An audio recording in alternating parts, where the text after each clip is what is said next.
Hello, bienvenue.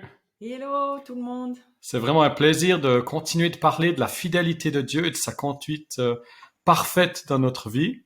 Et cette fois, on aimerait parler des années un peu 2007-2011 qui ont conduit à notre départ ensuite en mission. On a vécu des années assez difficiles. J'étais à plein temps dans l'enseignement public, plus un 30-40% pour faire tourner une école privée chrétienne avec une vision très forte.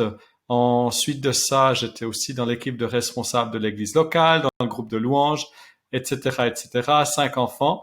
Donc ça a vraiment fait penser à des années un petit peu comme les grains de poivre, hein, quand on les met comme ça et puis ils sont moulus. Eh bien, notre vie peut faire penser à ça.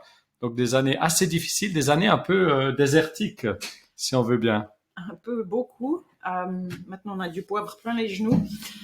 C'est exactement ça que ça fait comme effet. Et je crois que ce qui est important de dire, c'est que dans la vie, on a beaucoup de saisons différentes.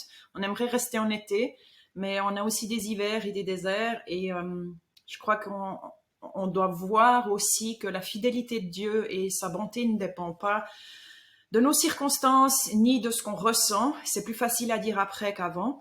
Mais selon nos choix, si on suit vraiment les choix que Jésus nous propose, ça fait toute la différence. Ouais, ouais, tout à fait. Ça vaut la peine. Et puis ce fondement dont on a parlé en 1991, 1991, il était toujours là. Et là, c'est Dieu vraiment qui est intervenu. On va lire le verset du jour. Le verset pour cette fois-ci est dans Matthieu 4, verset 1. Alors Jésus fut emmené par l'Esprit dans le désert pour être tenté par le diable. Voilà, exactement. Donc les saisons de désert, Dieu continue de nous conduire de la même manière et on peut compter sur sa fidélité. Voilà, c'est tout pour aujourd'hui. Merci beaucoup de nous avoir Merci suivis beaucoup. et à bientôt. À bientôt. Que le Seigneur épice ta vie.